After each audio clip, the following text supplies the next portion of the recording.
Hey guys, I'm Brad, this is Kazi. We are from Dream Big Travel Far. Today we want to talk about the best things to do in Malang. Rather than a boring intro, let's just get stuck straight into the highlight reel. Let's go.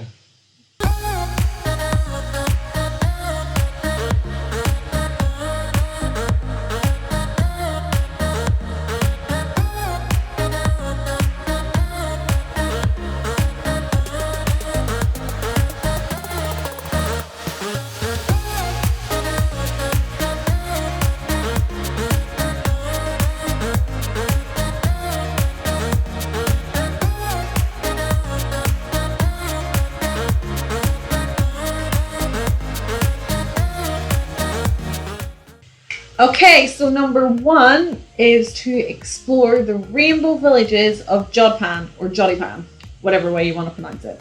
So this is actually such a cool place, and it's one of the probably the most famous spot in Malang. It's basically a university project that wanted to bring some life and tourism to a slum area in Malang. So they painted all the houses different colours of the rainbow. And you pay a small entrance fee. I think it's about 3,000, which is nothing. You get a little key ring as well, which is just really sweet. And you just go in and you walk around and you can take pictures with all the different coloured walls. You can meet with the locals, and it's actually split into two. And you go over a cool yellow bridge to get to the other side. You pay the same entrance fee and you do the same around there. What's really cool about this actually is if you fly a drone. When you fly a drone up there, the shots are amazing, and this is a really unique place to visit and one of the best things to do. Yeah. And right in the middle, like a cool canal that runs under the bridge, and there's always kids playing there. Yeah, you'll see the locals like getting on with their day, doing the housework and washing clothes, etc. And yeah, it's cool. Right next door to the Rainbow Village is the Blue Village. It's basically the very sort of similar thing. I don't know which village did it first, if one of them copied. I feel like the blue one copied, but it's fine. It's still pretty cool. There's loads of blue villages around the world. We used to see them in Jodhpur and whatnot. But this is really cool. It's just literally you cross over the bridge to get to it. You pay the same entrance fee to walk around, and if you fly your drone up as well, you can get some really cool shots of the Rainbow Village on one side and the Blue Village on the other. Okay, so number 3 is going to be the first of a few waterfalls in Malang. Malang has a lot of waterfalls, but we went to a few of them, and this was one of the first. This one's pretty famous because it's got this picture spot on the way in, and you'll have seen this picture spot on Instagram, and it's basically a nest where you can get like a romantic picture with your loved one. We didn't opt for it, but it's 10,000 to do it, and if you want that sort of picture, then it's a really cool backdrop. But if you drive on down a little bit more, you will come to the waterfall. It's called Koban Rondo. Who knows?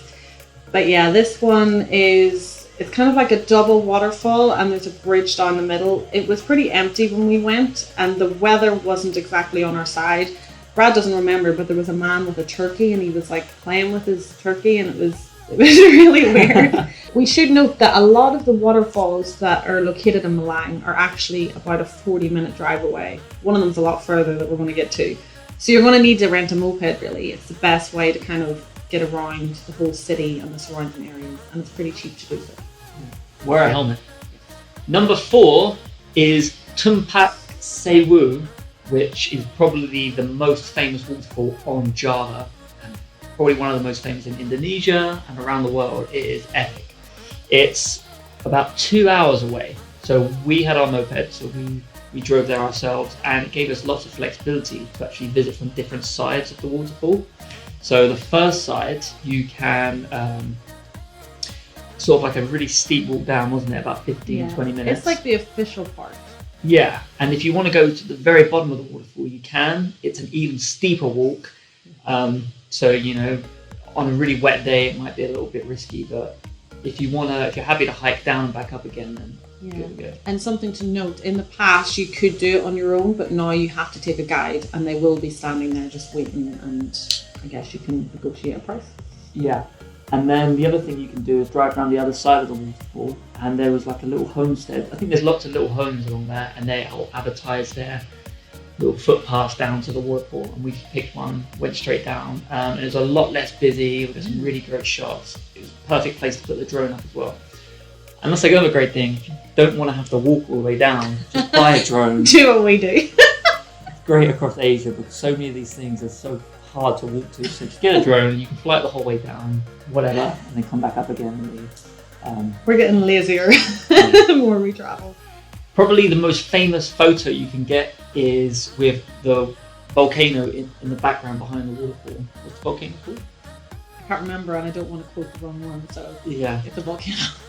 But I guess it's potluck really, because when we visited, it was a cloudy day. The waterfall was great, but you just couldn't see the volcano at all. So if you do get a cool shot of that, let us know. Yeah, show us it. Okay, so number 5 is the Batu Flower Garden. Indonesia loves flower gardens, and I really like them. I think they're really well done. This one is very cheap to get into. I think it's about 20,000.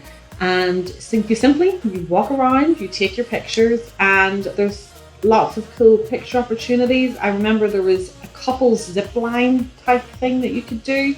There was someone pretending to parasail, not actually parasailing. It was like a photo opportunity, which was kind of weird. And there's hobbit houses, so they're really cute as well. Definitely a cool place to wander around and just get a few pics. If you're not a fan of getting all these crazy Instagram shots like us, then you can still visit this park, because if you head to the very top of it and then keep walking for about half an hour to 40 minutes through the jungle, you come to a really secluded waterfall. It's not very busy, it's well worth visiting. We can't actually find the name of it anywhere. It's that secret. We basically went looking for one waterfall and then came across this one. It was not the one we'd seen the pictures of, but this one was better. It was. Yeah. If you don't want to walk the whole way, you can. There's guys there with mopeds, and you can hop on the back, and they'll drive you about 3/4 of the way. It's a bit of a sketchy road, so I think I'd rather walk it personally. But yeah, up to you. The number 7 is another waterfall. It's called Koban Rondo, and it's basically located in this big nature park. It's about 50,000 entrants, and it goes on for miles. You drive in, you pay a ticket, and you keep driving until you come across this waterfall. It's located quite high up, and when we went there, there was a whole like tourist infrastructure. There was like shops and whatnot, and there was parking, and there was tourists. And you don't get a lot of tourists actually when you're Felt like a big caravan park, like in the UK, where you can spend a few weeks. I think that's what the locals do. Yeah. But it was very interesting, and it's a cool place to visit, and yeah, definitely worth going to. So number 8 is, we've got it down as visiting the maze called Taman Labyrinth, and again it's inside of the same park area. The maze is pretty cool. Again, it doesn't take that long, but there's loads of other things to do right there. I mean, you've got like zip lining, go-karting. Some other stuff. Yeah, as I say, it's like a big, almost like a Butlins if you've been to the UK. The Butlins of Java. Yeah, but like a fraction of the price. Okay, so number 9 is definitely saving the best for last. It is going to see Mount Bromo at sunrise. This was one of the best things I've ever done, like throughout traveling. It's the best one of the sunrise. top 5. Yeah. Probably the best sunrise experience. I think the best we've had so far in the world, so I'm saying something.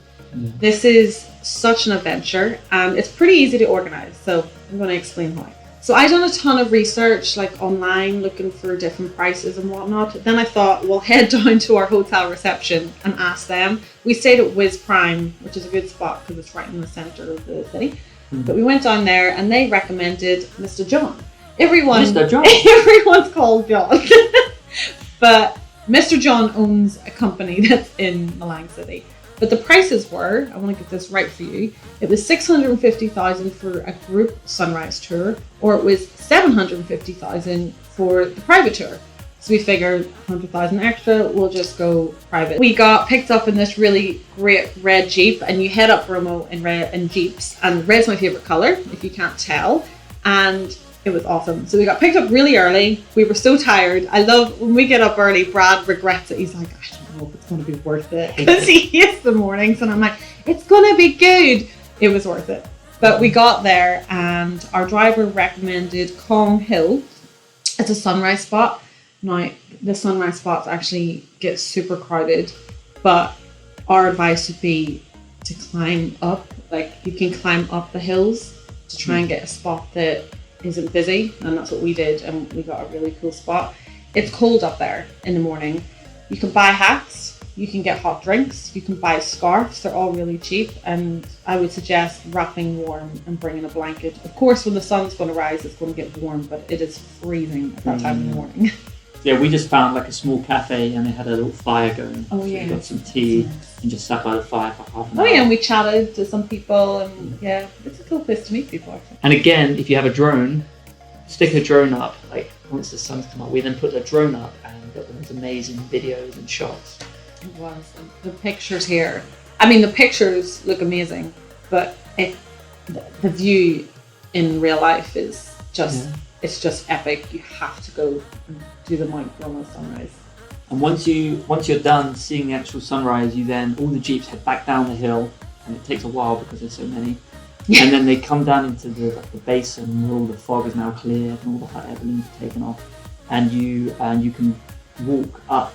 I don't know if it is actually Mount Bromo or another little volcano. I think, yeah, you're walking up an active crater, Yeah. essentially. It takes like maybe half an hour or so, and it's really hot. It's pretty, it's steep. Just Yeah. bring water. Yeah, and you get to the top, and it's really cool looking down to the crater.